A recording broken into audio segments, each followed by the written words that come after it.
A 7-ton stone block fits so perfectly you cannot slip a sheet of paper between it and its neighbor. This is not a modern marvel, but ancient engineering, and our brightest minds, with all their technology, still cannot fully explain how it was done. We are about to explore the profound enigma of ancient engineering techniques that modern science struggled to reproduce. By the end, you will see human history not as a simple timeline of progress, but as a story punctuated by flashes of genius we have yet to recapture. How did a civilization without wheels move statues heavier than trucks across an island? What secret recipe makes a 1600-year-old iron pillar refuse to rust? The answers force us to rethink what we know about our ancestors' capabilities. What does it say about us that their silent stones still hold secrets we cannot crack? Standing against a vast desert sky, the Great Pyramid of Giza is more than a monument. It is a question carved in stone. Its sheer presence whispers of a craft we thought we understood, yet its secrets remain stubbornly out of reach. This is the foundation of our mystery, what truly defines an ancient engineering technique that modern science struggles to reproduce. We are not merely looking at simple levers or basic ramps, but at sophisticated, integrated systems that weave together advanced mathematics, profound physics, and logistics on a scale that feels out of place in the historical timeline we have constructed. Some researchers, like engineer Christopher Dunn, propose that these works hint at a higher technology, a specialized knowledge that was somehow lost or fragmented through the ages. So what are the criteria that make a technique so baffling? First, there is precision that seems to surpass the known tools of the era. Joints so tight and surfaces so flat, they challenge our assumptions of what hand tools can achieve. Then there is the sheer scale that defies our understanding of available manpower, moving and placing stones that would be a challenge even with our modern cranes and trucks. And finally, there is a durability that humbles our own materials, structures that have endured for millennia while contemporary versions crumble in mere decades. Look beyond the obvious size, and you find layers of hidden genius, astronomical alignments so accurate they served as calendars, acoustic properties within chambers that manipulate sound in purposeful ways, and designs that grant incredible seismic resistance. The Pantheon in Rome offers a perfect example. Its massive dome cast from unreinforced concrete almost 2,000 years ago, still the world's largest of its kind, while modern concrete often succumbs to decay in a fraction of that time. This forces a humbling reflection. Have we fundamentally underestimated the intellectual and technical depth of ancient cultures?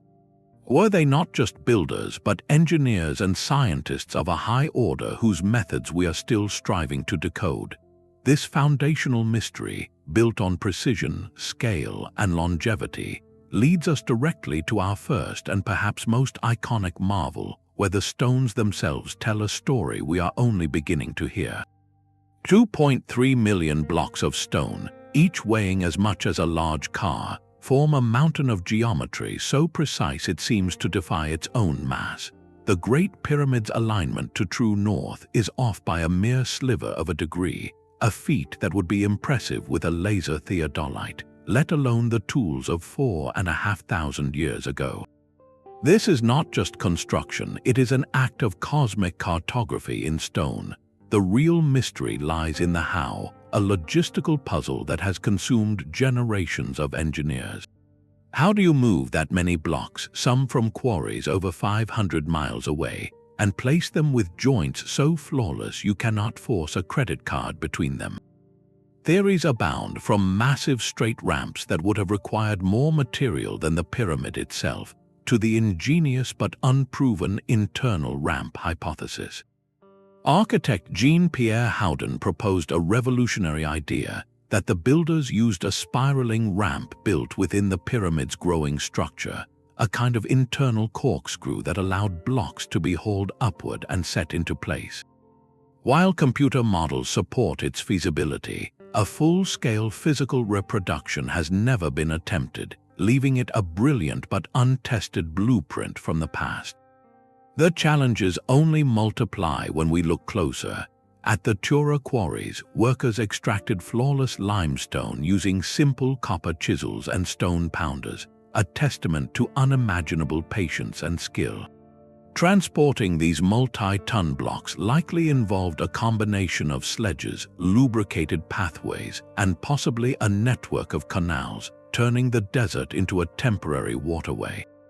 Then there are the mysterious narrow shafts discovered within the pyramid, whose purpose remains debated. Were they ventilation for builders, spiritual pathways for the king's soul, or part of an unknown construction guidance system?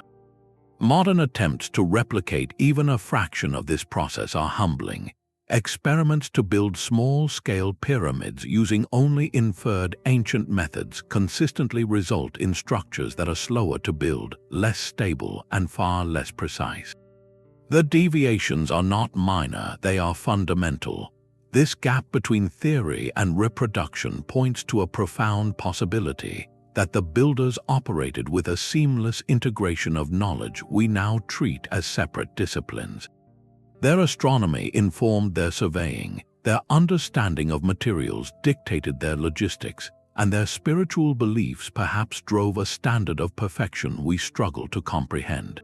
The pyramid stands as a silent rebuke to the idea of linear progress, its precision carved from a type of knowing we have yet to fully recover. And if such mastery could be achieved with stone, what wonders could be accomplished with metal? High in the Andes Mountains, the ground does not stay still. Earthquakes are a constant force of nature, a powerful reminder of the planet's restless energy. Yet, amidst this seismic landscape, the Inca built walls that have not merely survived, they have thrived, standing utterly unshaken for over 5 centuries. At places like Sacsayhuaman, a fortress overlooking Cusco, and the mountaintop city of Machu Picchu, these structures present a second marvel of ancient engineering, one defined not by defying gravity, but by dancing with it. The secret lies in a technique called polygonal masonry. Instead of uniform bricks or blocks, the Inca used stones of wildly irregular shapes and sizes, fitting them together like an immense, 3-dimensional stone puzzle, all without a single drop of mortar. To the modern eye, it looks chaotic, a jumble of rocks, but to a structural engineer, it is a masterpiece of seismic design. The interlocking joints and slight flexibility within the wall allow energy from an earthquake to dissipate throughout the entire structure.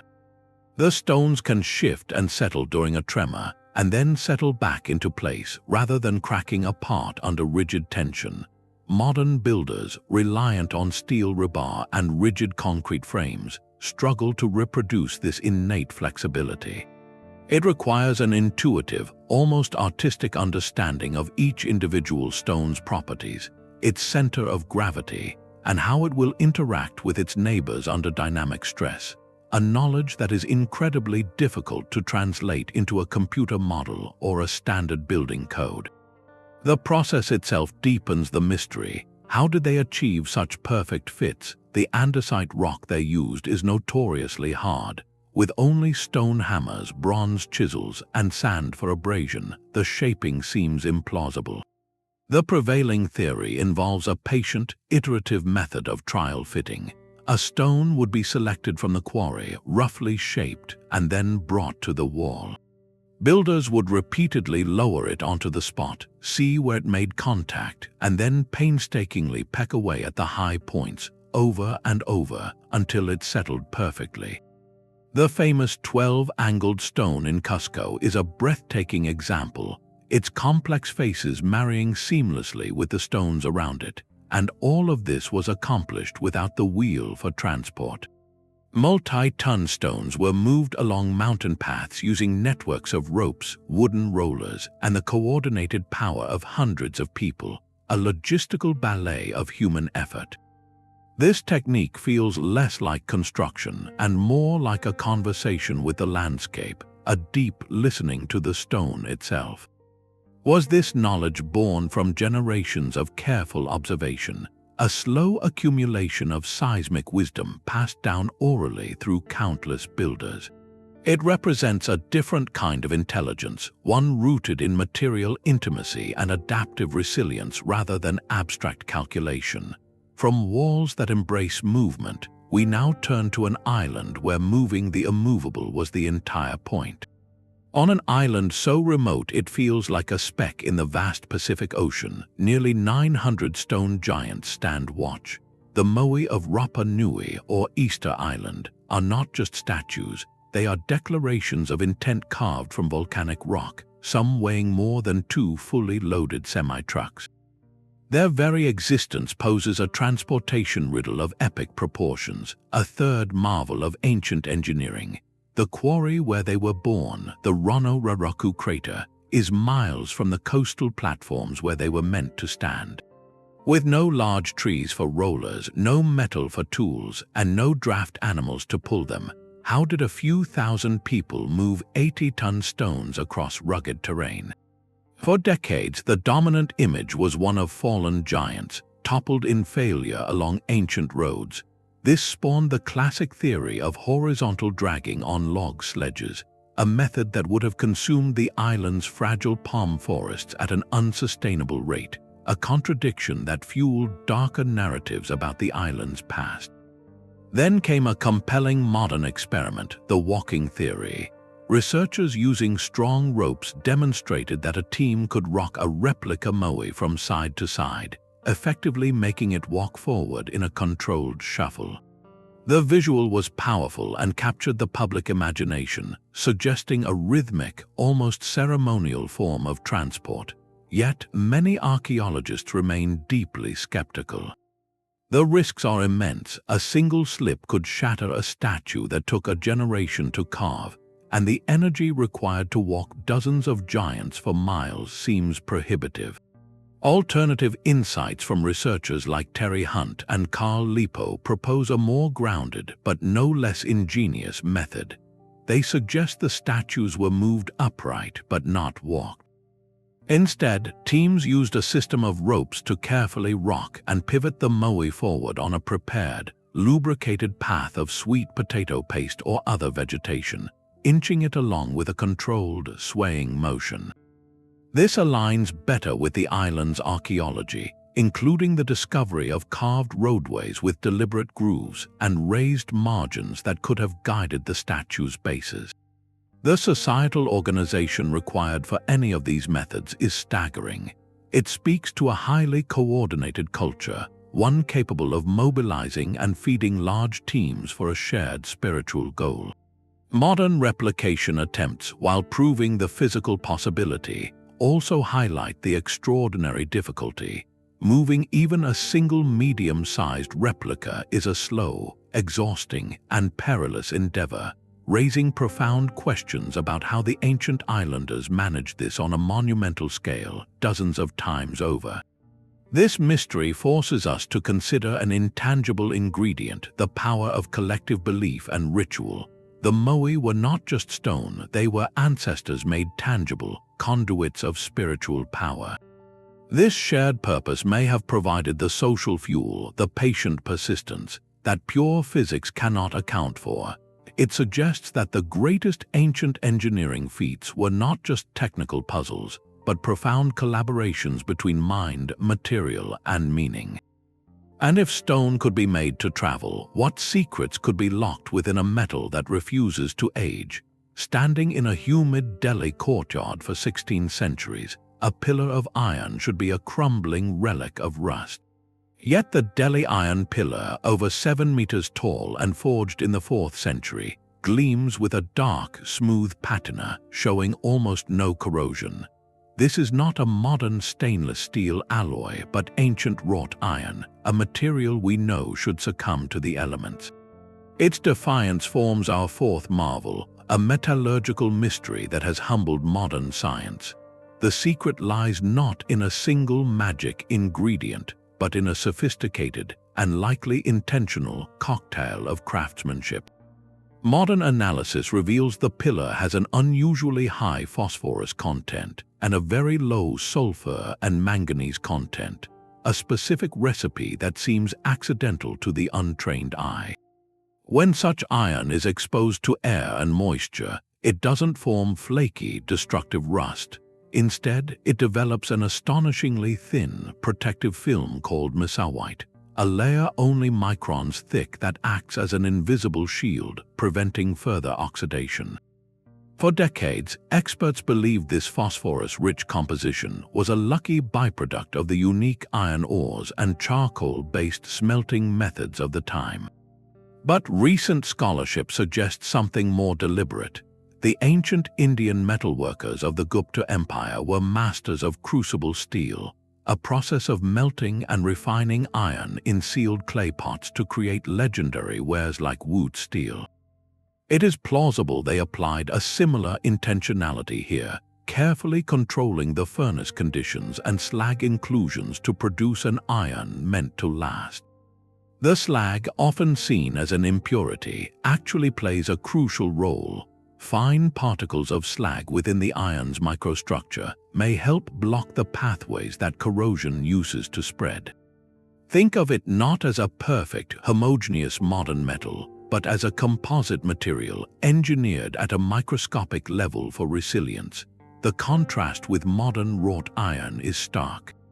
Our industrial processes, focused on purity and efficiency, often remove phosphorus as an impurity. The resulting iron, while strong, lacks that self-protecting quality and requires paints, coatings, and constant maintenance to survive outdoors. We can now analyze the pillar's protective layer with electron microscopes, but reproducing the exact forging process, the specific thermal cycles, and the artisan's intuitive control over the bloomery furnace remains elusive. It is a technique lost in the hands of the smiths who made it. The pillar's purpose adds another layer of wonder. Inscribed with Sanskrit verses praising a king, it was likely a monumental standard, a symbol of power meant to stand for eternity. Its creators succeeded beyond what they could have possibly imagined, gifting the future a testament to their advanced material science. This prompts a haunting reflection. If such a durable and clever alloy could be produced and then its method forgotten, how many other material science discoveries, what we might call accidental genius, have vanished from the human record? From a metal engineered to resist time itself, we move to a challenge that seems to defy the very nature of its substance. The Parthenon's columns do not follow the rigid rules we expect from geometry. To the eye, they soar straight and true, but this is a masterful deception in stone. Each column swells almost imperceptibly in the middle and tilts inward, a deliberate curvature known as intosses, designed to counteract the optical illusion that would make straight lines appear to sag under their own weight. This is architecture that understands perception as much as physics. But beyond this visual trick lies a deeper material mystery, whispers from ancient texts of a flexible stone, a material that could be molded or shaped with an almost plastic quality before it set. While the Greeks perfected the carving of marble, they, and later the Romans, possessed a secret far more versatile, the lost art of phenomenal binders and mortars. The most famous of these is Roman concrete. While our modern concrete weakens and crumbles in seawater, Roman harbor structures like the breakwater at Caesarea Maritima have endured for 2,000 years, growing stronger. The secret ingredient was pozzolana, a volcanic ash mixed with lime and seawater. This combination triggers a chemical reaction that forms crystals which actually fill cracks as they develop, a self-healing property modern materials scientists are only now beginning to fully understand. Dr. Marie Jackson, a geologist who has studied these ancient maritime concretes, describes the Roman material as a rock-like substance that forms through a very different and very slow process than our own. The challenge in reproducing it is not just the recipe but the specific natural materials. The volcanic ash from the Bay of Naples has a unique mineralogy that is difficult to match artificially. Modern attempts to create a similar seawater concrete show promise for durability, but they have not yet demonstrated the multi-millennial lifespan of the original.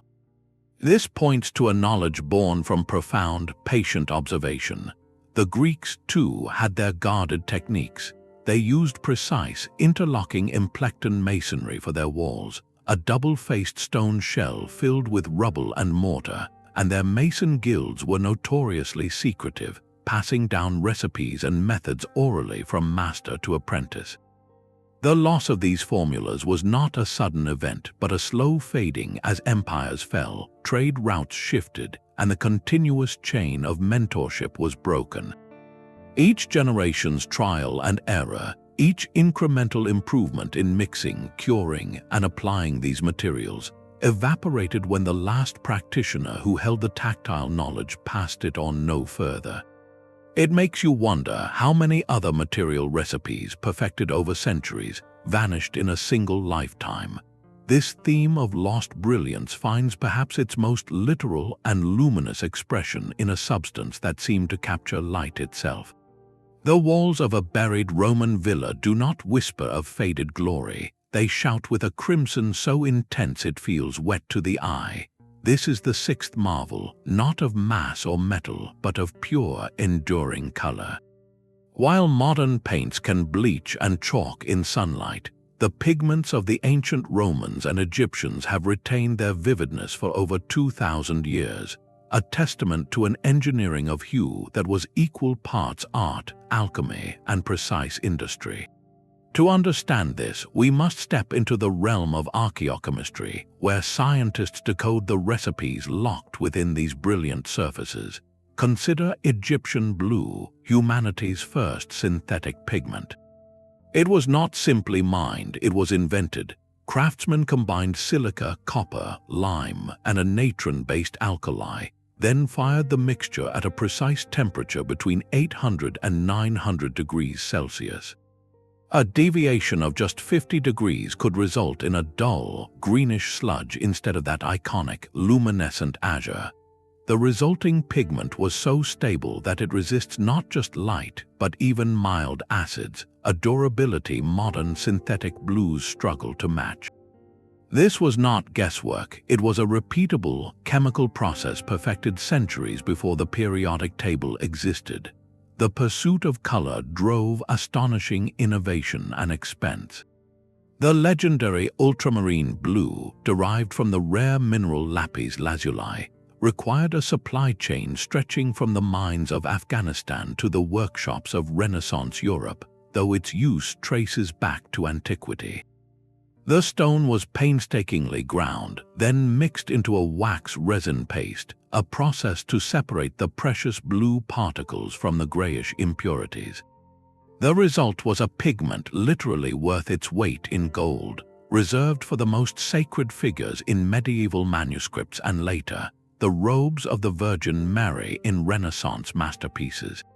But perhaps the most striking witness to this ancient mastery is found in Pompeii at the Villa of the Mysteries.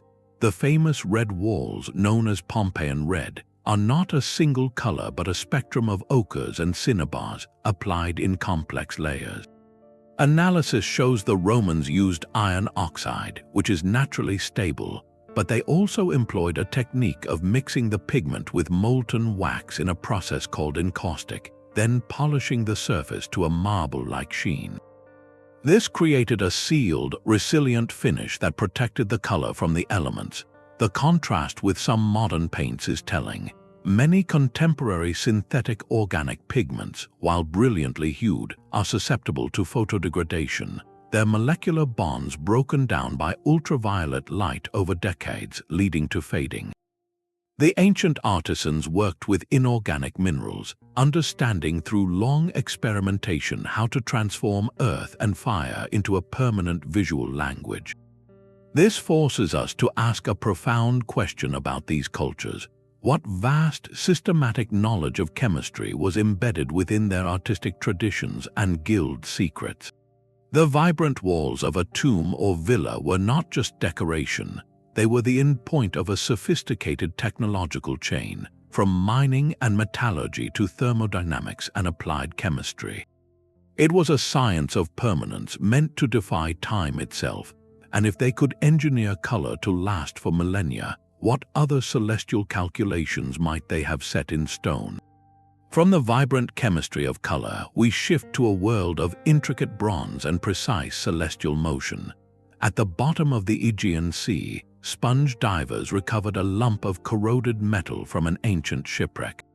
After 2,000 years underwater, it was barely recognizable, yet this artifact, now known as the Antikythera mechanism, would become our seventh marvel, a device so advanced it rewrote the history of technology.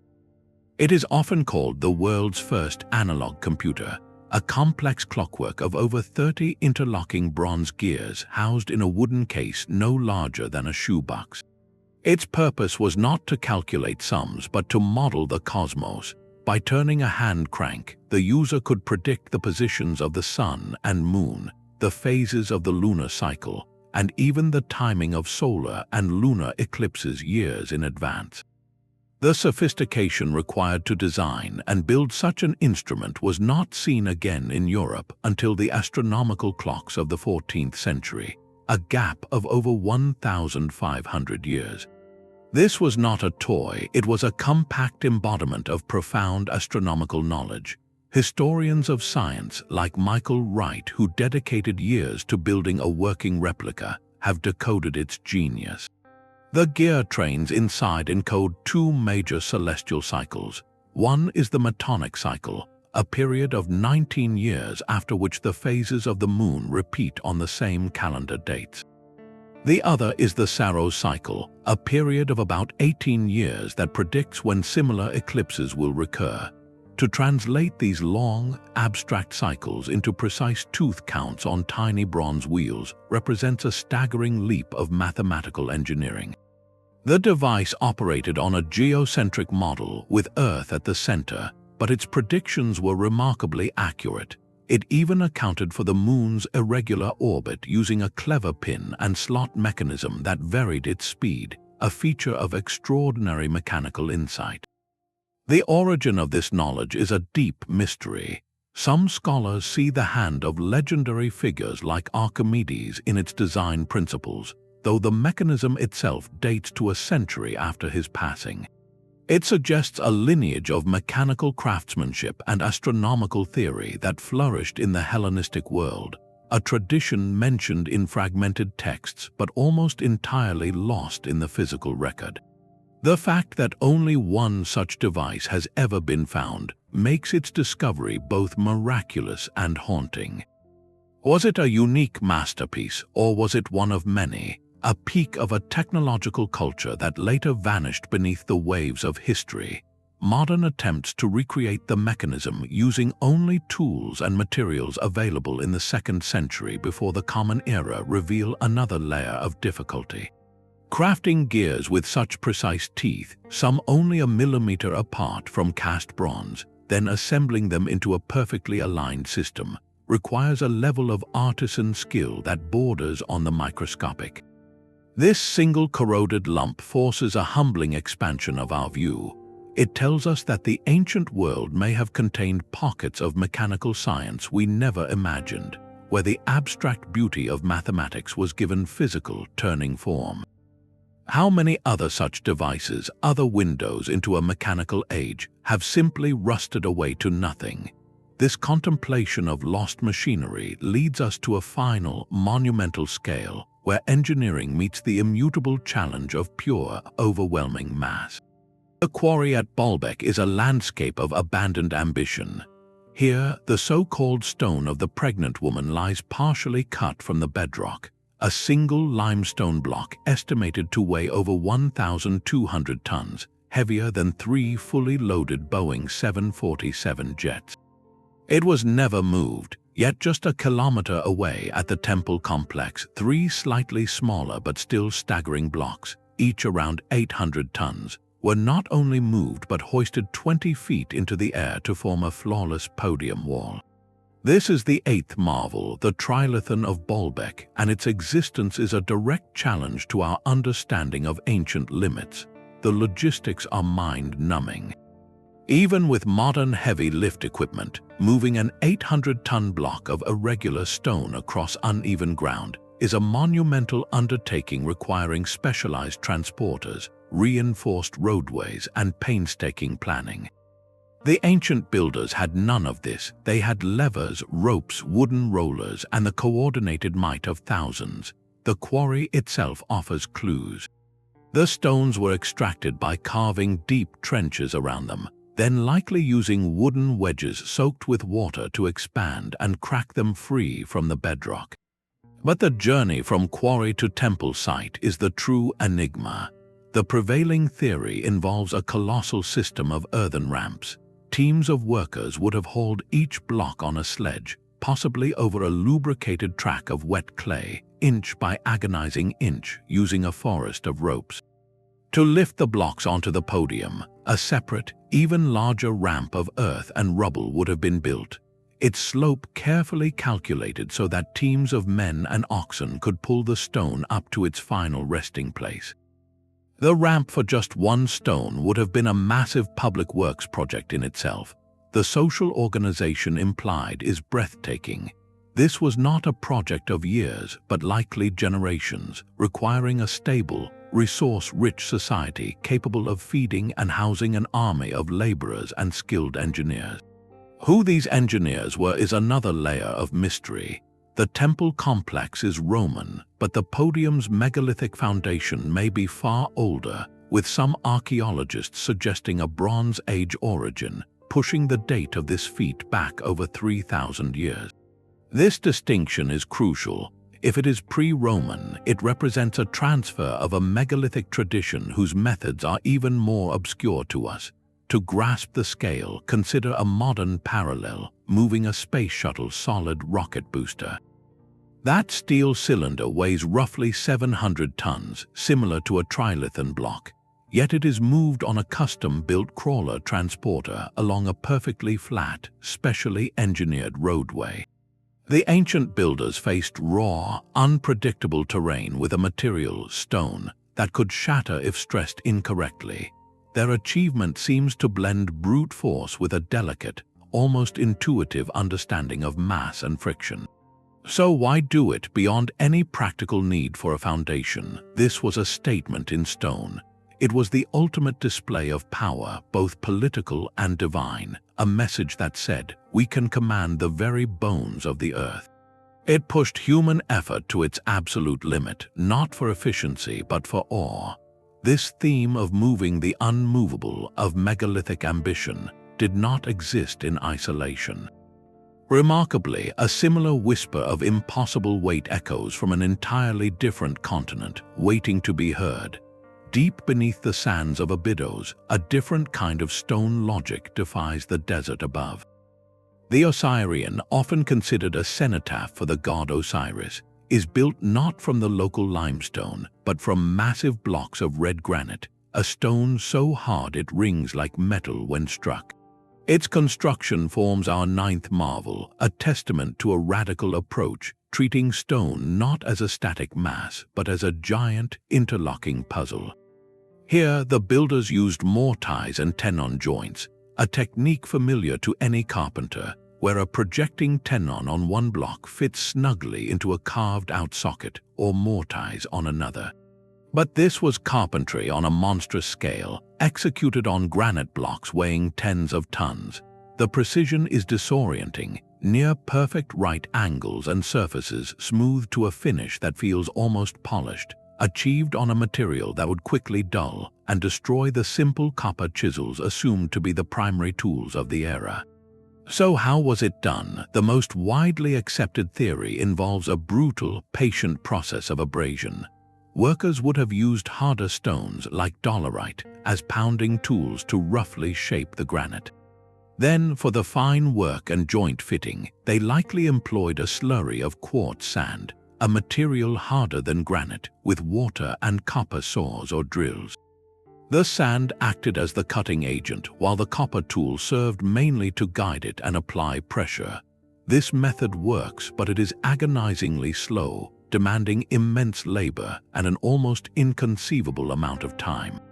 Engineers who have studied the site note the joints are so precise that even slight errors in the angle of a mortise would prevent the multi-ton block from seating correctly, a mistake that would be catastrophic and nearly impossible to fix. This raises a persistent, controversial question about the Osireion's age. While traditionally dated to the reign of Seti I in the 19th dynasty, its stark megalithic style and the fact it was found already buried by sand in antiquity lead some researchers like John Anthony West and Robert Bovell to argue for a far greater antiquity, suggesting it may be a surviving element of a much older, advanced building tradition later adopted by the new king. Pharaohs, whether old or relatively younger, the logistics chain is undeniable. The granite was quarried at Aswan, over 100 miles up the Nile. Each colossal block was cut free, loaded onto a barge during the annual flood when the river was high, and floated down river to a site near Abydos, then dragged overland to the construction site. Modern stonemasons attempting to replicate such work offer a humbling perspective. Using traditional hand tools and abrasive sand to cut a simple mortise and tenon joint in a small block of granite can take a skilled artisan weeks of dedicated work. Scaling that up to the Osireion's blocks represents an investment of human effort that staggers the modern mind, where time is money and projects are measured in quarters, not generations. This forces a profound consideration. Did these ancient cultures possess a fundamentally different relationship with time itself? For them, a project spanning decades or even centuries was not a failure of efficiency, but an act of faith and legacy, a bridge between ancestors and descendants built in literal stone. The patient, interlocking certainty of the Osireion, hidden beneath the earth, stands in quiet contrast to our final marvel, which aimed not for the underworld but for the heavens themselves. A desert wind is not just air in motion, it is a potential river of coolness. In the arid heart of Iran, ancient architects learned to build nets to catch it, creating the 10th marvel, the Badger or wind catcher. These elegant towers rise from rooftops like silent sentinels, a natural air conditioning system perfected over 1,000 years ago that requires not a single watt of electricity. At its core, the wind catcher is a masterclass in passive thermodynamics, a brilliant manipulation of simple physics. The structure is deceptively straightforward, a tall tower capped with vents oriented precisely to capture the prevailing wind. But the genius is in the details. The captured wind is funneled down a central shaft, where it descends into the living quarters below. Here, the air passes over or through a source of moisture, often connected to the underground water channels known as Qanats, or simply over a small indoor pool. As the dry desert air evaporates this water, it cools dramatically through a process called evaporative cooling. This newly chilled, denser air sinks into the rooms, pushing the warmer, stale air up and out through other shafts in the tower designed specifically for exhaust. The building itself, constructed from thick mud brick with a high thermal mass, acts like a heat battery, absorbing warmth during the day and releasing it slowly at night, further stabilizing the indoor temperature. Sustainable architects studying these structures are consistently impressed by their holistic design. Every element is perfectly adapted: the orientation to the wind, the integration with water sources, the choice of local materials. In the ancient city of Yazd, known as the City of Wind Catchers, entire neighborhoods are cooled by a forest of these towers, creating a comfortable microclimate in a landscape where summer temperatures regularly soar above 100 degrees Fahrenheit. The contrast with our modern solution, the energy-intensive air conditioner, is stark.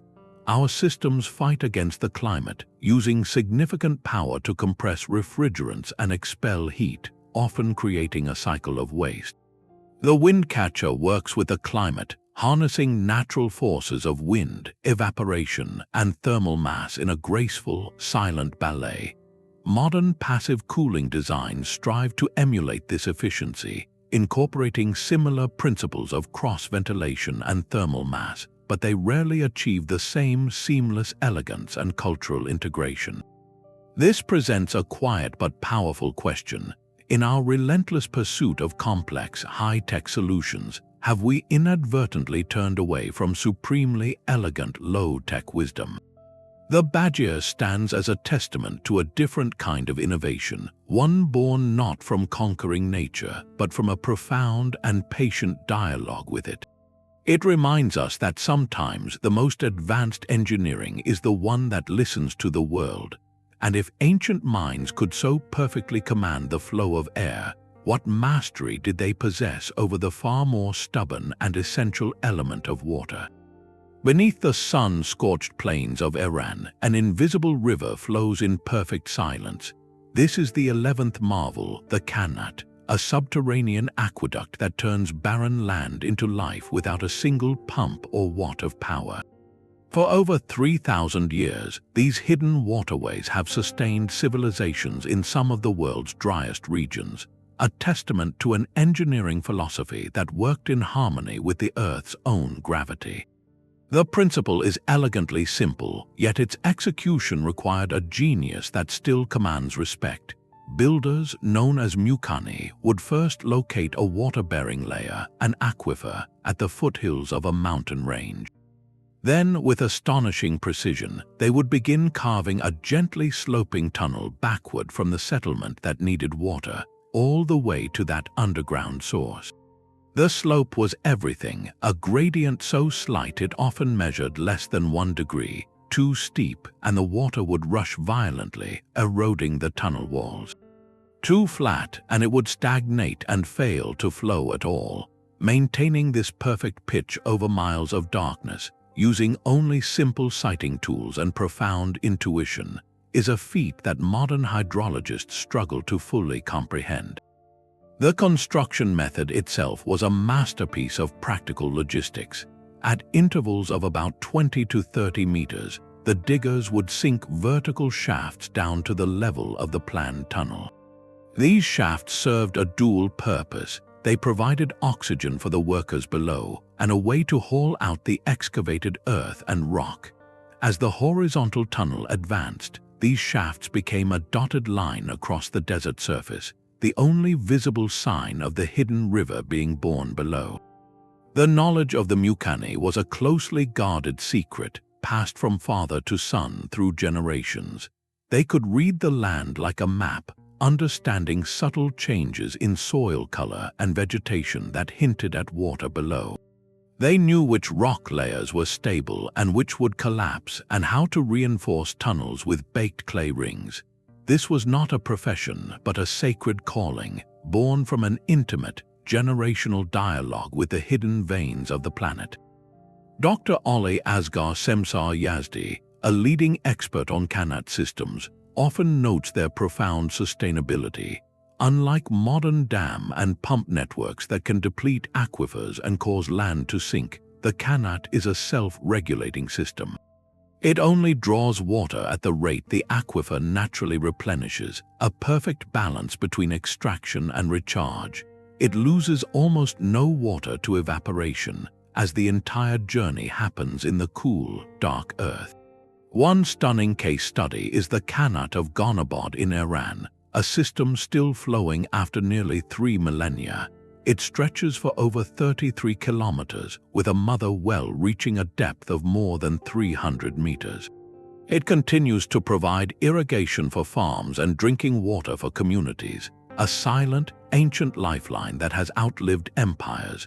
In contrast, many modern megaprojects, like large surface canals and deep tube wells, often create new crises, salinizing soil, draining ancient water reserves, and leaving landscapes parched.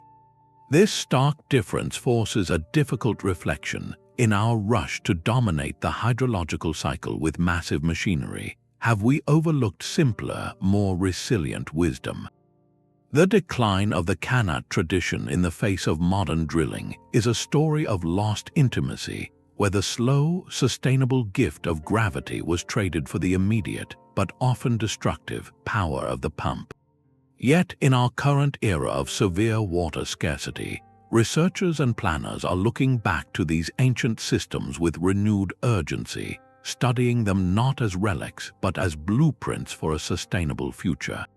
The Qanat represents a philosophy of engineering that listens before it acts, that leverages natural forces rather than overwhelming them. It is a reminder that true mastery of an element like water may lie not in forcing it to obey, but in understanding its quiet, gravitational desire to flow. And if ancient minds could so perfectly channel the Earth's hidden waters, what other profound principles might they have harnessed, perhaps even to measure the shape of the world itself? A sealed sphere begins to hiss as fire heats the water within. In the 1st century of the Common Era, the Greek engineer Hero of Alexandria described a device he called an eolipile, our 12th marvel. It was a simple but profound invention, a hollow metal ball mounted on a central axle with 2 bent tubes protruding from opposite sides. When the water inside boiled, steam would jet out of these tubes, causing the entire sphere to spin rapidly on its axis. This was not just a curious toy, it was the world's first documented steam turbine, a clear demonstration of the principle of jet propulsion and the conversion of thermal energy into mechanical motion. The conceptual leap is staggering. Here was a working model of a force that would not be harnessed for widespread industry until the steam engines of James Watt, over 1,700 years later. So why did this brilliant spark not ignite an ancient industrial revolution? The answer lies not in a lack of intelligence, but in the social and economic fabric of the time. Historians of technology note that the ancient Mediterranean world was built on abundant slave labor. There was little economic incentive to develop complex machinery to replace human power when that human power was readily available and inexpensive. Furthermore, the material science of the era had limits. The metals available could not withstand the high pressures needed for large-scale, efficient steam engines without bursting. Hero's device existed in a specific context. It was likely a temple wonder, a demonstration of divine mechanics meant to inspire awe in religious settings, not to pump water from mines or power looms. His other inventions, detailed in works like Pneumatica, reveal this same pattern of ingenious engineering applied to ritual and spectacle.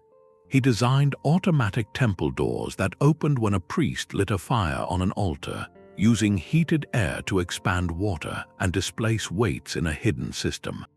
He created a coin-operated machine that dispensed a measure of holy water. These were marvels of pneumatics and hydraulics, yet they served a cultural and religious purpose, not an industrial one. The eolipile itself was a perfect expression of this, a captivating demonstration of natural philosophy, of the hidden power in water and fire, but not yet a tool for practical work. This presents a haunting counterpoint to our narrative of linear progress.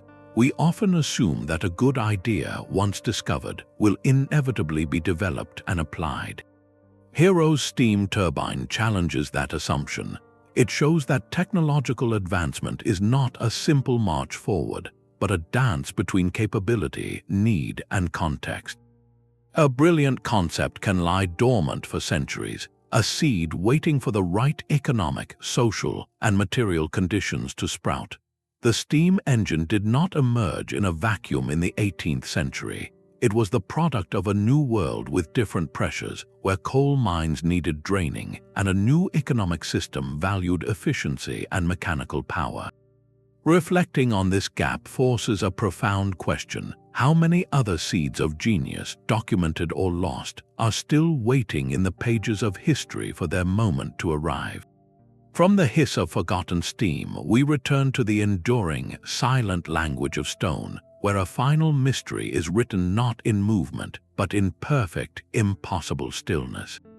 Deep within the limestone bedrock of Malta, a voice does not simply speak, it transforms. In the Hal Saflieni hypogeum, a subterranean sanctuary carved over 5,000 years ago, a low male tone can resonate through the labyrinthine chambers with an eerie, pervasive power felt as much as heard. This is our 13th marvel, the intentional or astonishingly fortunate acoustic engineering of ancient sacred spaces, from this Maltese complex to the steps of the Mayan pyramid of Kukulkan at Chichen Itza. Here, a handclap at the base of the staircase returns not as a simple echo, but as a piercing chirp, an uncanny mimicry of the sacred Quetzal bird.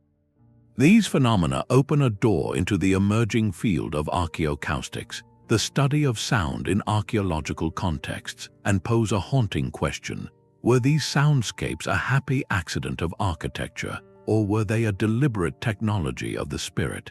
Acoustic scientists who have mapped these spaces note a precise orchestration of physics. The shape of a chamber, its volume, the texture of its walls, and the specific materials used all act as an invisible instrument. Sound waves bounce, interfere, and amplify at certain resonant frequencies. In the hypogeum's so-called oracle chamber, the curved ceiling and enclosed space are perfectly proportioned to amplify voices within a specific low-frequency range, around 110 Hz. This frequency is significant, as studies suggest it can affect human brain activity, potentially inducing states of heightened focus or altered awareness.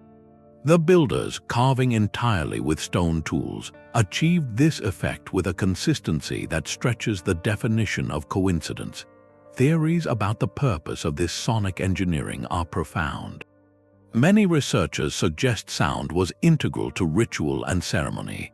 In the dark, windowless hypogeum, believed to have been used for both burial rites and spiritual gatherings, a chanting voice amplified and distorted by the stone could have seemed like the direct voice of an ancestor or a deity.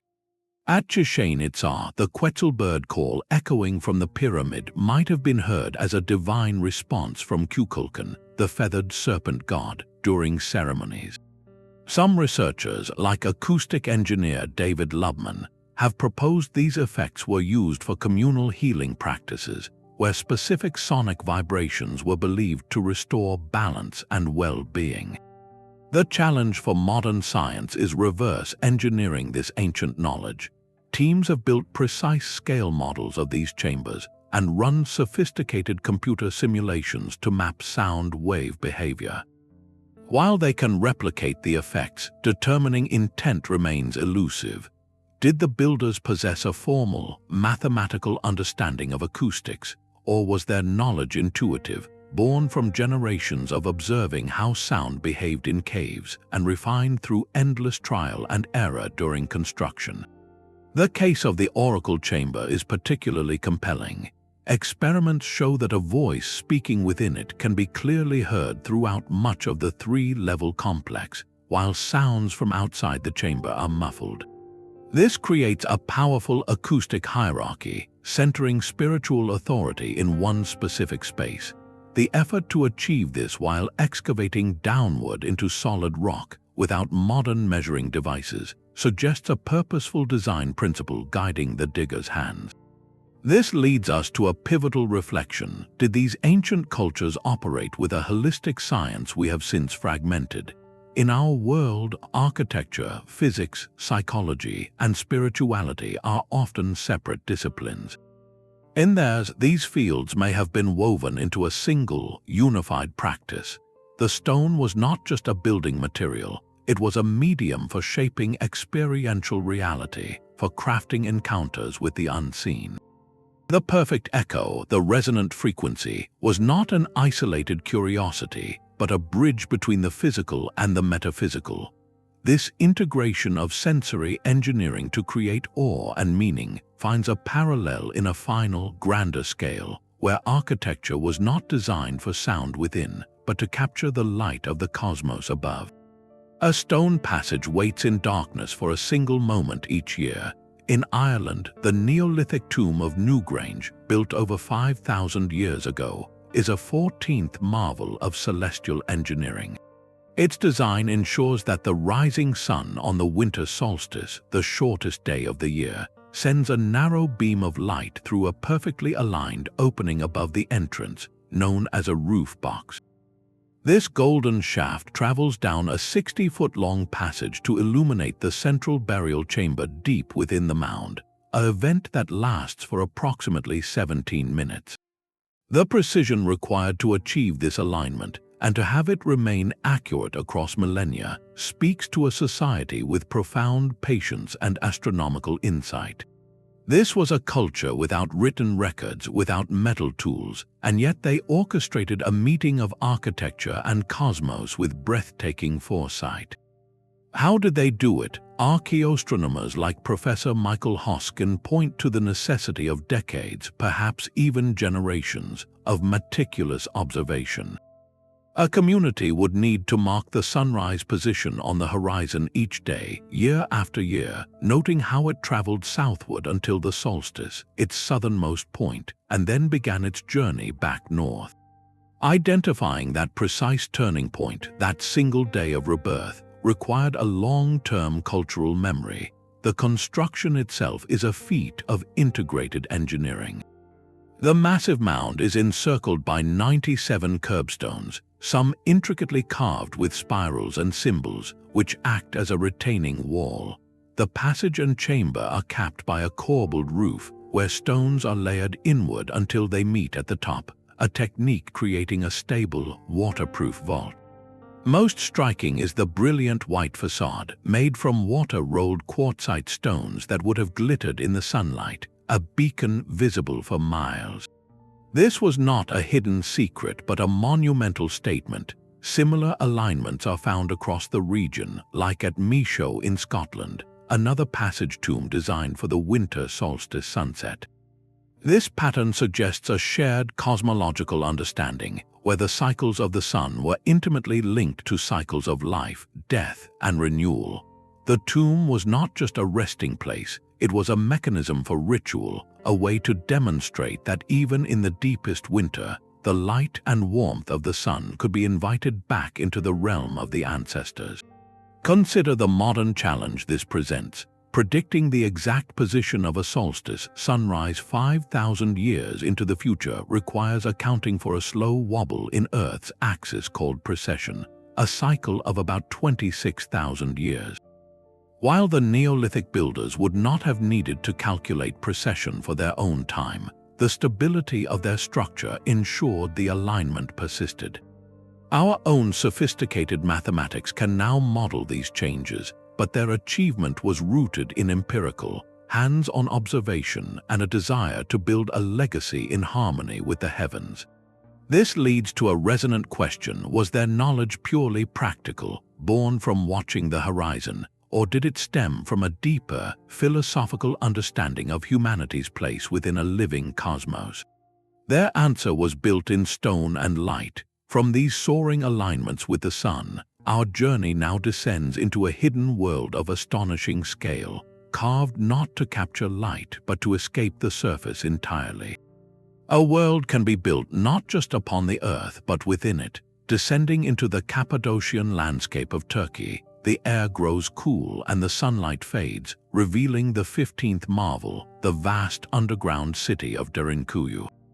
This is not a simple cave network but a feat of subterranean urban planning, a multi-level metropolis carved from soft volcanic rock, or tuff, capable of sheltering up to 20,000 individuals.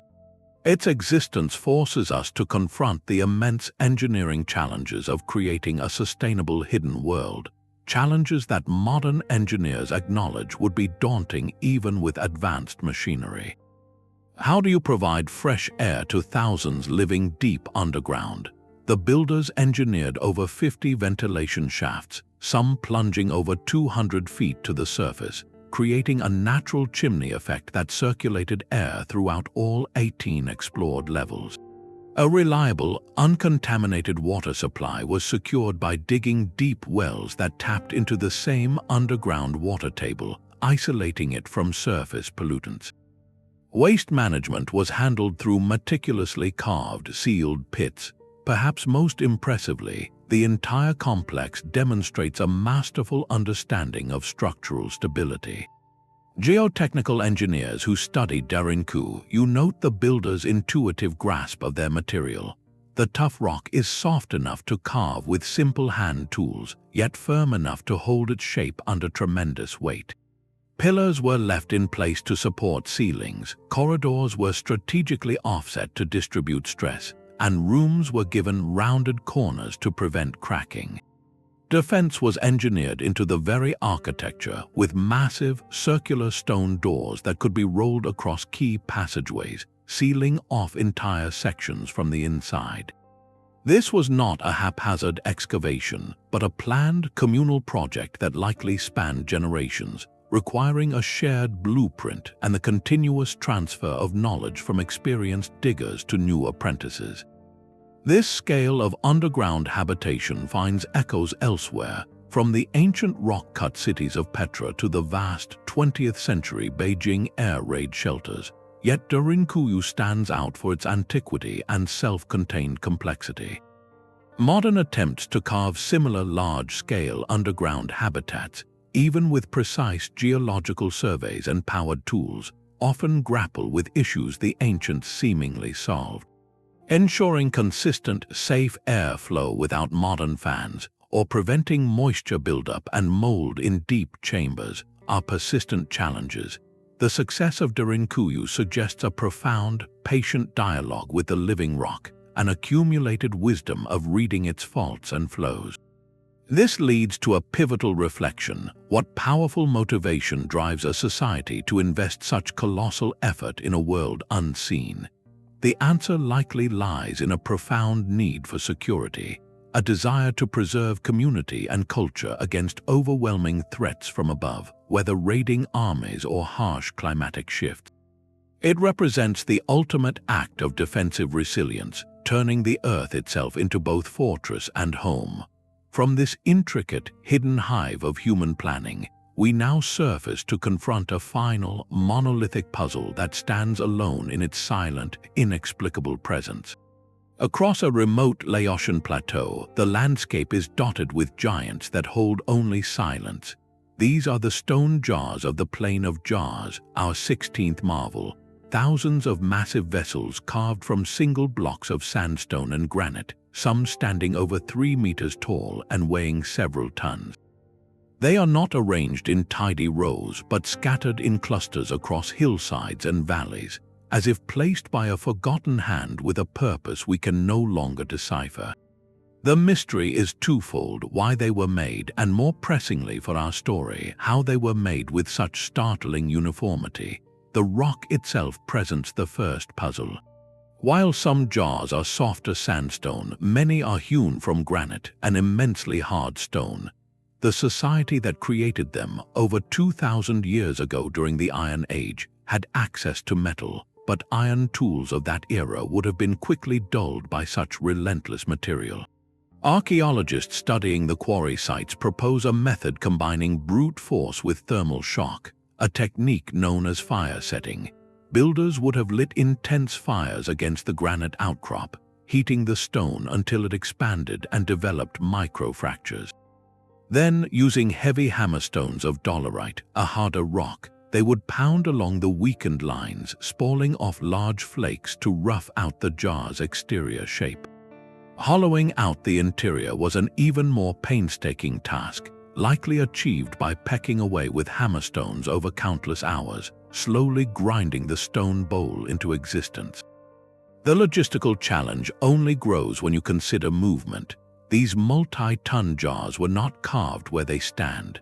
They were quarried from nearby mountainsides and then transported, often uphill, to their final resting places. The prevailing theory involves teams of people using ropes, wooden rollers, and likely earthen ramps to inch each jar into position, a communal effort of staggering coordination for objects whose use remains opaque. Modern attempts to replicate this process, even on a smaller scale, reveal the immense difficulty. Using only inferred ancient methods, creating a jar of similar size and wall thinness is a months-long endeavor requiring constant labor and a high risk of the stone cracking, a mistake that would mean starting over from the beginning. Contrast this with how we might approach such a task today, with diamond-tipped lathes and computer-controlled milling machines that can shape stone with micrometer precision. The ancient achievement lies in the manual translation of a shared vision into stubborn rock, through nothing but patience, skill, and generational knowledge. The cultural context deepens the enigma. This was an Iron Age society, one that also created distinctive burial practices, with some jars found to contain human remains and grave goods. This suggests the jars likely served a mortuary or ceremonial purpose, perhaps as vessels for secondary burial or for storing ritual offerings.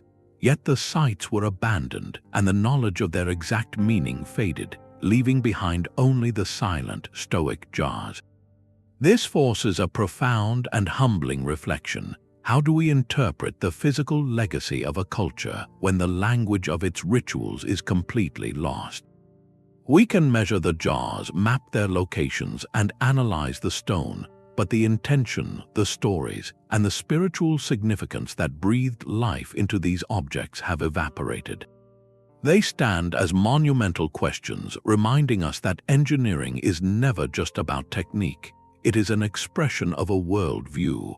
From these enigmatic vessels scattered on a plain, our gaze now lifts to a forest of stone that seems to defy the sky itself. The highlands of Ethiopia hold a city of faith carved not from stone, but from the absence of it. Here, the 17th marvel, the rock-hewn churches of Lalibela, stand as 11 monumental sculptures excavated from the living earth. In the 12th and 13th centuries, builders did not construct these churches upward. They carved them downward, a process of profound subtraction that required seeing the finished cathedral within a single, massive block of volcanic rock. The engineering challenge was twofold. First, to carve the intricate exterior form of each church, complete with windows, roofs, and decorative facades, and then to excavate the immense volume of surrounding stone to free the entire building, leaving it standing in a deep trench. This was architecture in reverse, a meticulous and irreversible process where a single miscalculation could mean collapse. Modern restoration teams working on the site describe the work with a tone of reverence and caution. Conservation architects note the ever-present risk as the structures are not assembled. They are all that remains after everything else was taken away. Their stability is a delicate balance, entirely dependent on the original builder's intuitive understanding of the rock's internal stresses. The planning required was staggering. Before a single chip of stone was removed, the master builders had to visualize the entire interior space, the nave, the aisles, the altars, all while leaving behind precisely calculated columns and arches as integral supports within the hollowed-out shell. These are not decorative features, they are the structural skeleton, left in place as the surrounding material was painstakingly cleared. The tools available were basic, iron chisels, axes, and possibly the use of water to slightly soften the tough basalt for carving. The process would have been one of relentless patience, a generation's labor echoing in the constant sound of hammer on chisel. The Church of St. George, perhaps the most iconic, exemplifies this mastery. Carved in the shape of a perfect Greek cross, it sits at the bottom of a deep, rectangular pit, its roof forming a cross at ground level. The precision of its proportions, the symmetry of its tiers, all achieved by removing everything that was not the church, feels less like construction and more like revelation. According to local tradition, this work was divinely inspired, with angels said to have assisted the craftsmen by night. This legend points to a profound question that transcends engineering. Does a powerful, shared faith provide a unique catalyst for overcoming seemingly insurmountable physical challenges? When a project is driven by deep spiritual purpose, it can mobilize communities, foster extraordinary patience, and inspire creative solutions that pure pragmatism might not conceive. The churches of Lalibela are not just buildings, they are a testament to what human hands can achieve when guided by a vision that reaches beyond the material. They represent a fusion of devotion and geometry, where faith provided the blueprint that no parchment could hold. From this solid testament of rock-hewn faith, we turn to a material that seems to defy the very physics it is made from. A stone wall should crumble under fire, not transform into something new. Across the hill forts of Scotland and northern France, sections of ancient defensive ramparts tell a different story. Here, the stone has been melted and fused into a dark, glassy slag, a process known as vitrification. This 18th marvel presents a thermal mystery where destruction and creation blur into one. The temperatures required to melt granite or sandstone into this glass-like substance exceed 1,100 degrees Celsius, a heat far beyond that of a typical wood fire. So how, and more perplexingly why, would ancient builders subject their own fortifications to such an inferno? Theories diverge sharply. One school of thought argues for a defensive purpose, that the vitrification was intentional, a way to strengthen the walls by creating a hardened, continuous shell that would be more resistant to battering and weathering. Yet this seems counterintuitive, as the intense heat would also weaken the structural integrity of the stone beneath the glassy coating, potentially making the wall more brittle. Another compelling idea points to ritual. Perhaps these hill forts were not just military sites, but ceremonial centers. Their deliberate, controlled burning could have been a symbolic act, a way of consecrating or closing a site, transforming it through a purifying fire that left a permanent, magical seal upon the stone. Some researchers even consider the possibility of catastrophic events, like sieges where attackers used such overwhelming fire that the walls themselves melted, though this seems less likely given the localized and often patterned nature of the vitrification found at sites like Tap O Noth. Materials scientists who have analyzed these sites are fascinated by the practical puzzle. Creating a sustained, directional heat high enough to vitrify stone without a modern furnace is a monumental challenge. Experiments have shown that simple bonfires against a stone face are insufficient. Success requires a specific setup, likely involving stacking fuel tightly against the wall in a contained manner, perhaps with an outer casing of clay or stone to create a makeshift kiln effect, concentrating the heat. Furthermore, the presence of certain minerals in the stone, or added as a flux, could have lowered the melting temperature. Expert insights suggest the builders may have possessed a sophisticated, if localized, knowledge of pyrotechnics, understanding how airflow, fuel type, and mineral composition interacted. Modern attempts at reproduction are humbling. Teams of experimental archaeologists and reenactors have tried to vitrify small test sections of wall. The process consumes staggering amounts of wood, requires constant tending for days, and often results in only partial, patchy vitrification, nothing approaching the extensive, fused layers seen at the ancient sites. This gap highlights a possible lost technique, a communal knowledge of fire management that we can simulate in theory but struggle to execute in practice. It invites a comparison to other ancient high-temperature processes, like the glassmaking of the Phoenicians or the steel forging of the Damascenes, where control over heat and chemistry was also an art form. Yet vitrified forts stand apart, their scale turning the landscape itself into a furnace. Were these the results of a forgotten defensive technology, or the scorched signature of a profound ritual? The glassy stone offers no easy answer, only the silent, solidified evidence of a fire that rewrote the nature of the rock itself. From this art of fusing stone with transcendent heat, we now turn to a far more delicate and precise craft, the art of joining without a seam. A wall built without mortar should be a fragile thing, a temporary stack waiting to tumble. Yet at the ancient citadel of Turin in Greece, the opposite is true. Here, the massive limestone blocks, some weighing more than 20 tons, are fitted together with such cunning precision that they have withstood 3 millennia of earthquakes, their only binding force the perfect friction of stone upon stone. This 19th marvel, the dry stone architecture of the Mycenaeans, represents a pinnacle of empirical engineering where stability was woven from weight, shape, and an intuitive grasp of physics. The technique at its heart is corbelling. Instead of using an arch with a keystone, builders would lay each successive course of stone slightly inward over the one below, like a staircase turned on its side, until the walls met overhead to form a vaulted gallery or a domed tomb. Each block projecting over empty space is held in a delicate balance, its weight counteracted by the mass of the stones behind it and the perfect fit of its neighbors. Modern structural engineers can model the forces at play, calculating points of compression and shear, but they express deep admiration for the builder's intuitive selection process.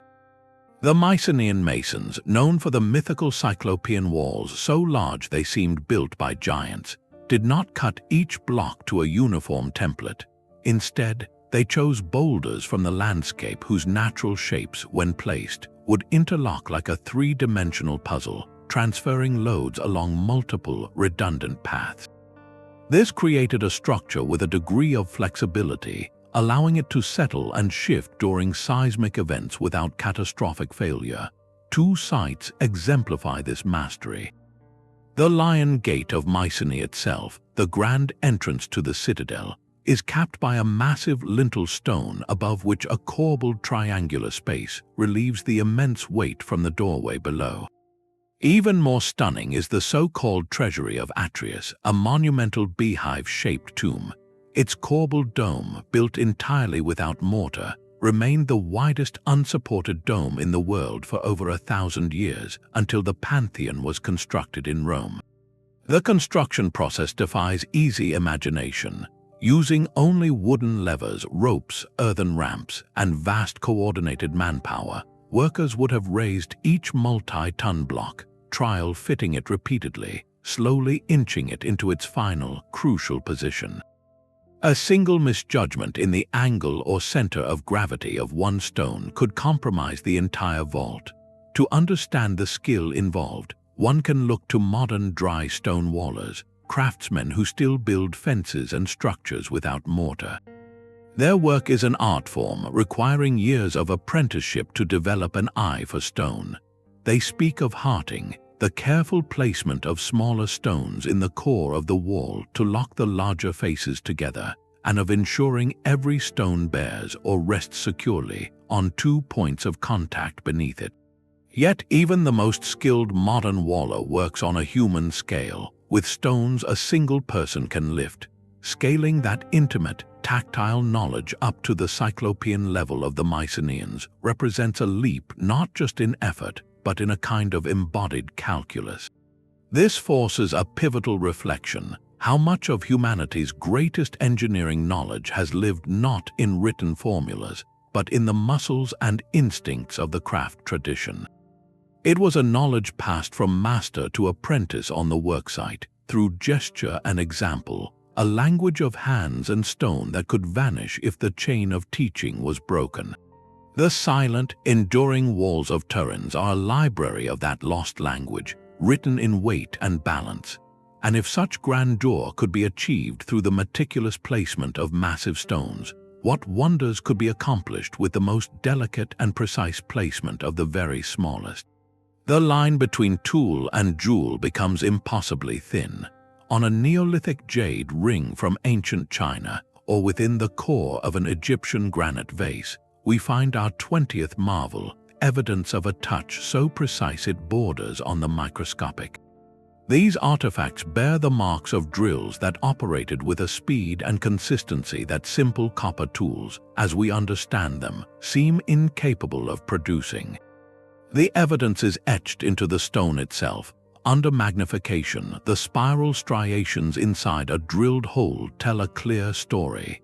They are uniform, continuous, and show a remarkably fast rate of rotation, indicating a drill bit that was true, rigid, and under significant, steady pressure.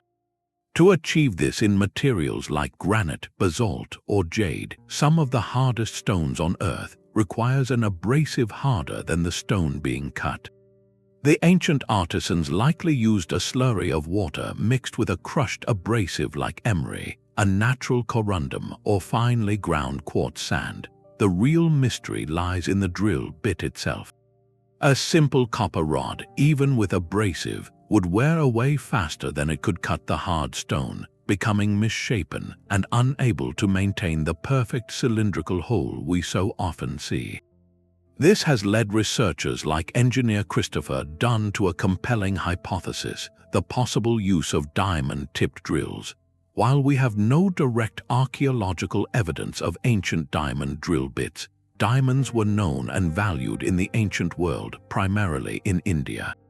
It is conceivable that tiny diamond fragments could have been set into a metal matrix, creating a tool with the necessary hardness. The schist disk from Saqqara, often mislabeled as a mechanical part, exemplifies the precision in question. This fragile object, with its three delicate, thin blades curving from a central hub, shows symmetry and fineness that seems to demand a lathe-like technology for shaping. Similarly, the interiors of stone sarcophagi, like those in the Serapeum of Saqqara, feature drilled holes and saw cuts in rose granite of such cleanliness and depth they baffle modern stonemasons. Experimental archaeologists have attempted to replicate these results using only materials available at the time. A common method involves a copper tube, a bow drill for rotation, and a slurry of quartz sand. While it works in theory, the process is agonizingly slow. The copper tube wears down rapidly, the abrasive must be constantly replenished, and maintaining perfect perpendicular alignment to drill a deep, clean hole is incredibly difficult. The ancient artifacts show none of the wandering or irregularity such a primitive setup would almost certainly produce. This gap between experimental result and ancient artifact is profound.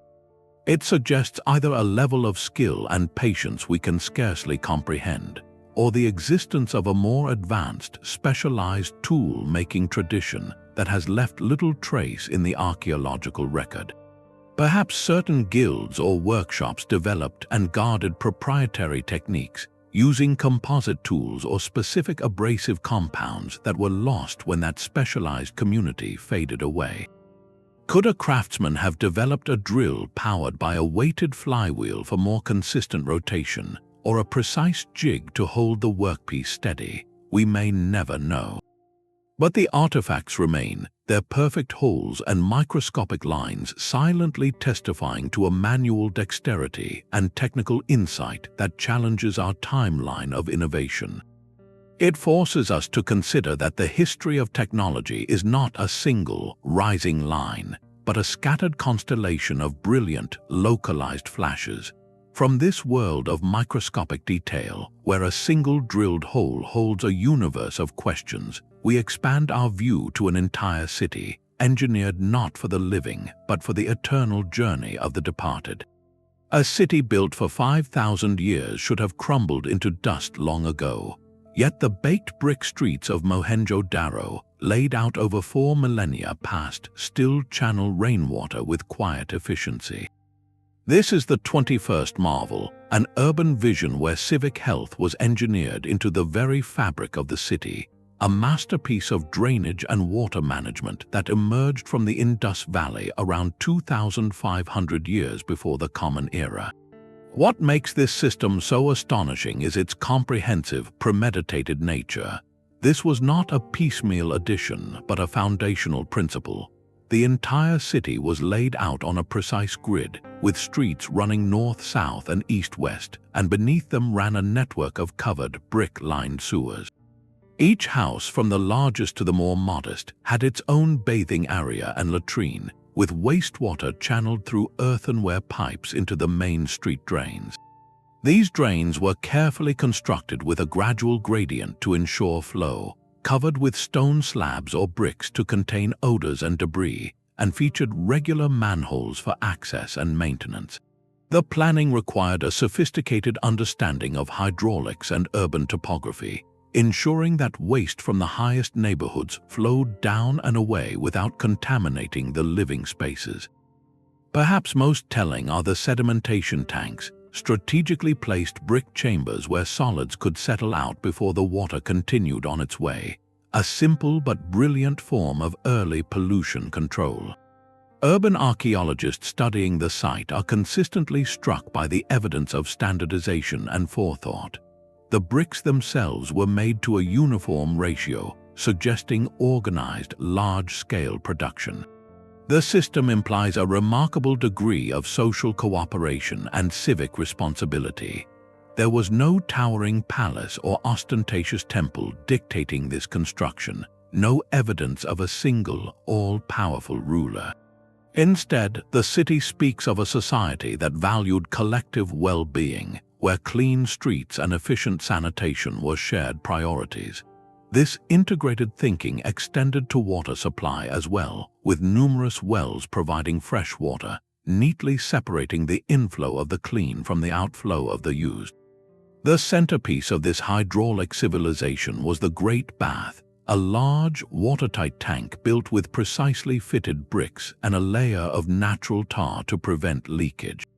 While its exact purpose remains debated, many scholars believe it served a ritual or ceremonial function, a place for communal bathing that blended spiritual purification with the practical mastery of water containment. It stands as a powerful symbol of how the Indus Valley people viewed water, not just as a utility, but as a sacred element to be managed with reverence and skill. The contrast with many contemporary and even later cities is stark. In early modern Europe, centuries after Mohenjo-Daro, waste often flowed openly in streets, leading to devastating public health crises. Today, engineers and planners working on sustainable sanitation in rapidly growing cities often look to such ancient models for inspiration, studying their gravity-fed systems and separation of clean and dirty water. This reflection leads us to a pivotal question. What does the priority a civilization gives to invisible infrastructure, to the health of its citizens and the cleanliness of its streets, reveal about its core values? Mohenjo-Daro suggests a society that measured its advancement not in the height of its monuments, but in the depth of its foresight, building not for the glory of a few, but for the dignity of all. This earthly mastery of water and community finds a celestial counterpart in a structure that sought to map the very heavens above.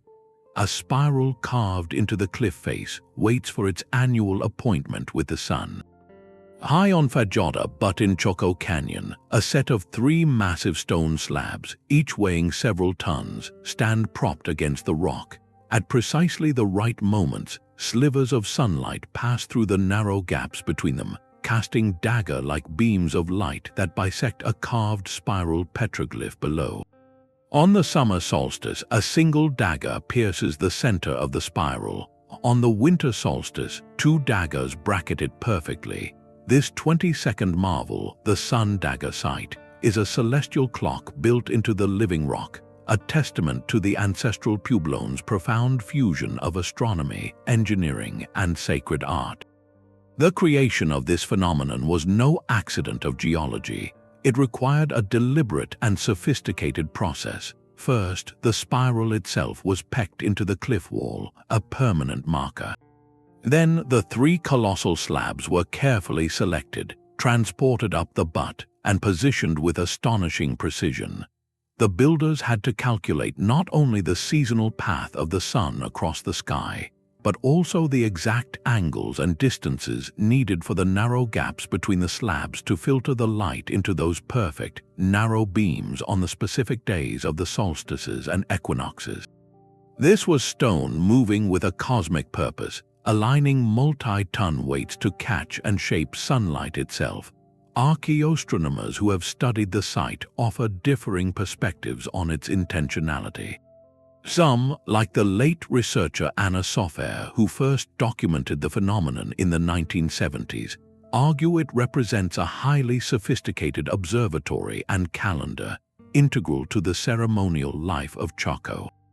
Others suggest the alignment may have been more symbolic or ritualistic, a way to mark sacred time rather than to track it with agricultural precision. Yet the effect itself is undeniable and repeatable, a clear demonstration of intentional observation. Chaco Canyon was not a large residential center, but a focal point for ceremony, trade, and knowledge. In this context, the sun dagger served as more than a calendar. It was a powerful ritual device. The solar cycles it marked governed the timing of ceremonies, the agricultural season, and the community's spiritual rhythm. Watching the dagger of light touch the spiral would have been a communal event, a visible confirmation of the cosmos in order, mediated by human hands working in stone. This delicate balance, however, was tragically fragile. In the late 20th century, the phenomenon began to change. The slabs had shifted, likely due to the pressure of countless visitors and erosion. The perfect daggers of light were distorted, and the precise alignments were lost. This vulnerability reveals the site's true nature. It was not a rigid, permanent machine, but a dynamic interaction between human-placed stones and the natural cliff face. Its accuracy depended on a stability that could not be guaranteed across centuries. Consider the contrast with a modern solar observatory, like the large telescope arrays that track the sun with computer-controlled precision. Our technology seeks to remove variables to create a controlled, repeatable environment isolated from the landscape.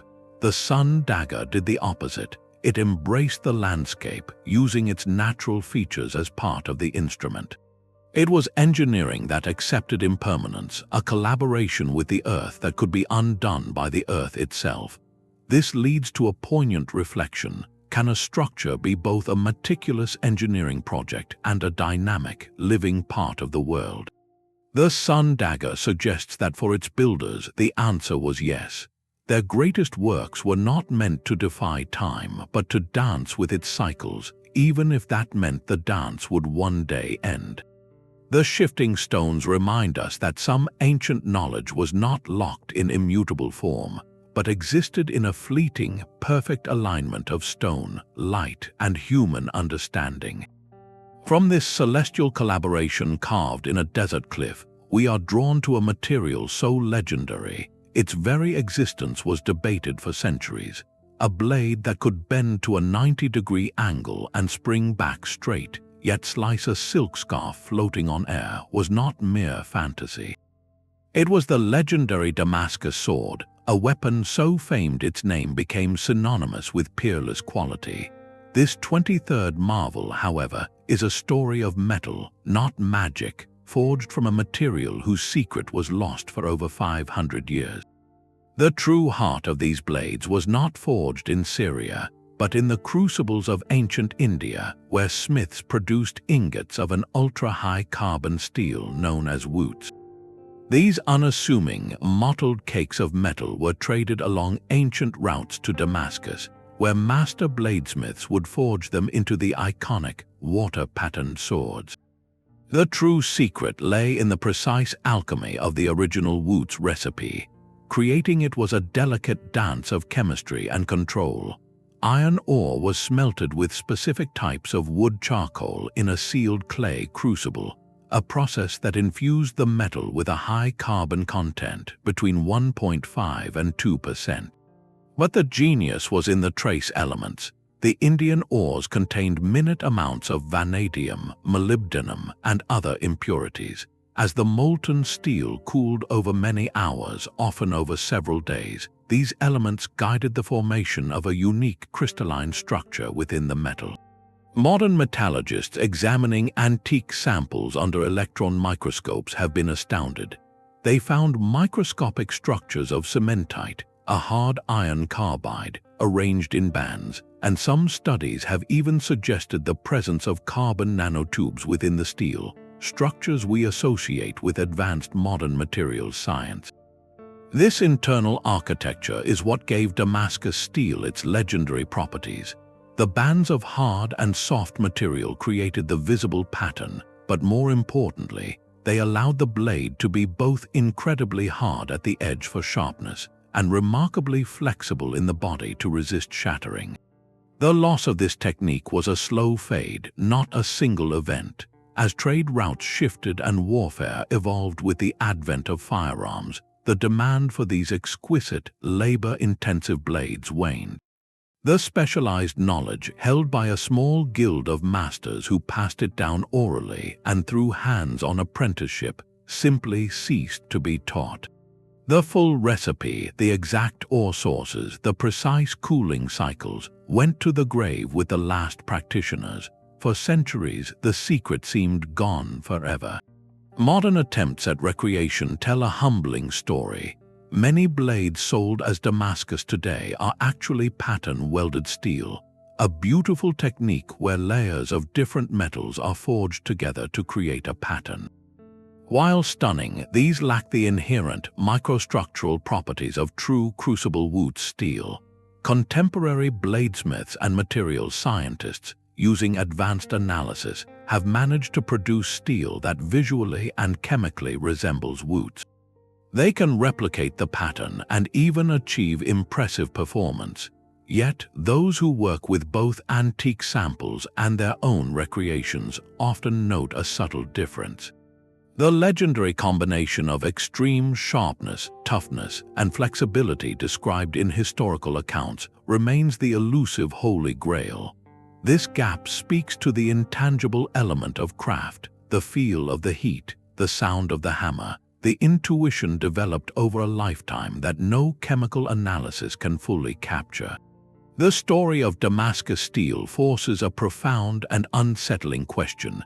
How many other pinnacles of material science, perfected over generations, vanished because their masters had no way to preserve the full, tactile language of their art beyond their own skilled hands?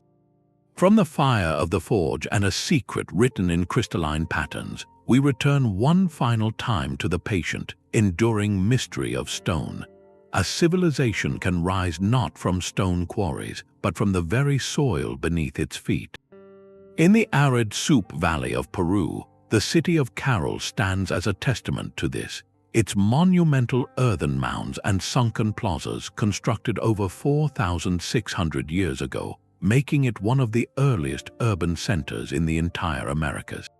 This 24th marvel presents a different kind of engineering genius, one that mastered not the cutting of rock, but the sculpting and stabilizing of earth itself against the relentless forces of time and tectonics.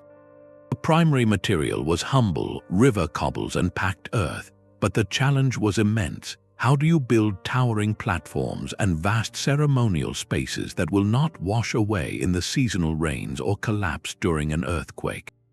The Norte Chico civilization developed a brilliant solution, a form of ancient geotechnical engineering using what archaeologists call shikras. These were large, loosely woven mesh bags made from reeds filled with stones.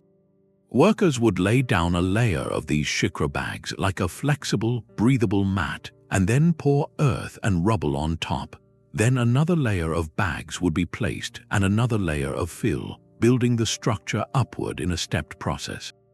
This technique was revolutionary. The shikra bags acted as a reinforcement grid, distributing weight and allowing the structure to flex and settle without catastrophic cracking. They also provided crucial drainage, preventing water from pooling inside the mound and causing internal erosion.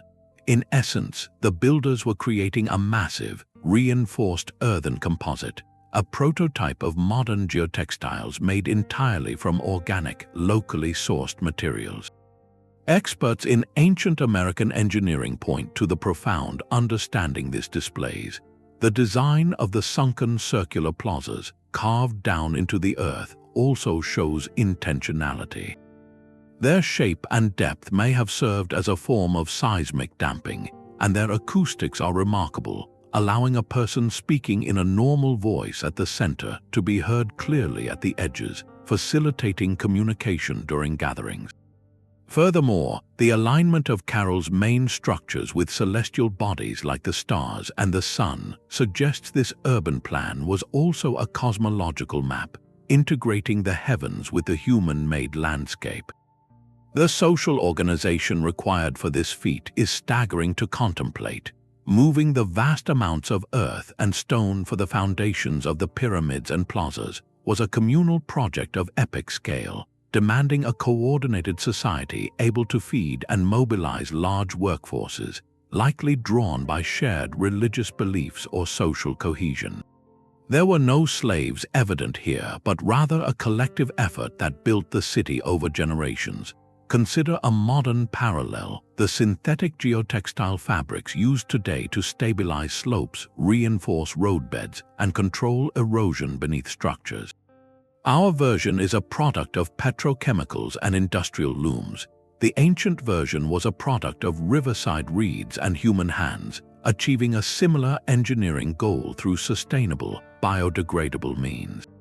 This contrast forces a pivotal reflection on the very origins of complex society.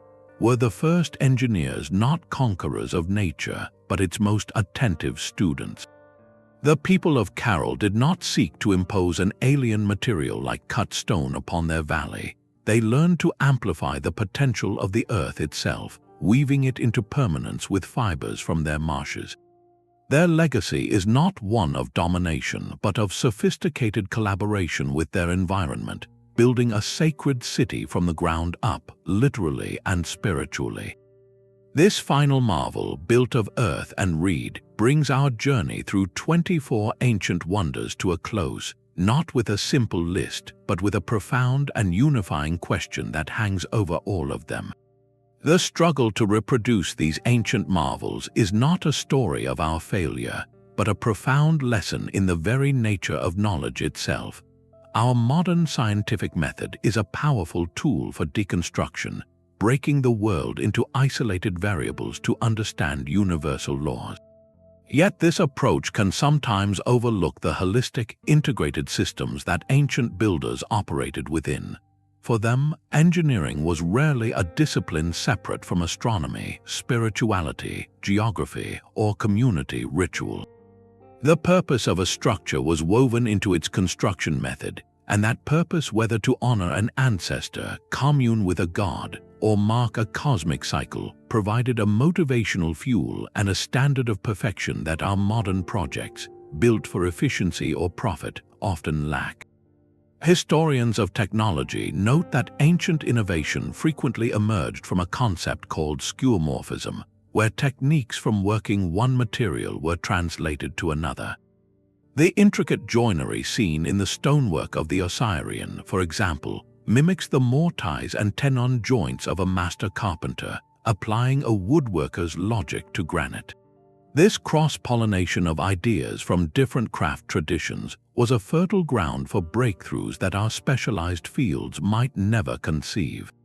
Perhaps the most significant factor we have lost is a different relationship with time. We measure projects in fiscal quarters and election cycles, but the builders of the Great Pyramid or the city of Carroll thought in generations. A project that took 50 or 100 years was not a failure of management, but an act of legacy, a bridge between ancestors and descendants literally built in stone. This expansive timeline allowed for the slow accumulation of empirical, trial and error wisdom. A master stonemason did not learn from a textbook, but from a lifetime of feeling the stone, of understanding how a specific quarry's granite reacted to heat or percussion, knowledge that was passed through touch and demonstration on the worksite. When the last apprentice in that unbroken chain failed to teach another, that entire library of tactile intelligence vanished overnight. The rediscovery of the Roman concrete recipe is a perfect example. Modern scientists did not deduce it from first principles alone. They succeeded by using advanced tools like electron microscopes to analyze physical samples of the 2,000-year-old material, effectively reverse engineering the ancient artisan's empirical recipe. We are, in a sense, learning to read their language of results, but we are still missing the fluent conversation that produced them. These struggles force a necessary and humbling redefinition of the word primitive. A culture without silicon chips or steel girders was not devoid of advanced technology.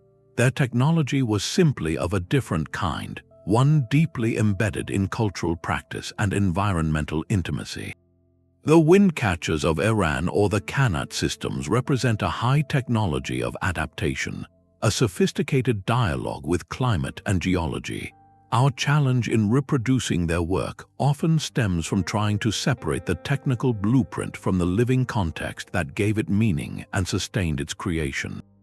This does not mean ancient builders possessed magical knowledge lost to a cataclysm, but rather that their pinnacle achievements were the product of specific and fragile ecosystems of need, belief, and tradition. When those ecosystems changed, the specialized knowledge they nurtured could fade away. Ultimately, these 24 marvels ask us to see human history not as a simple upward march of progress, but as a landscape of diverse peaks, some of which we have yet to climb again.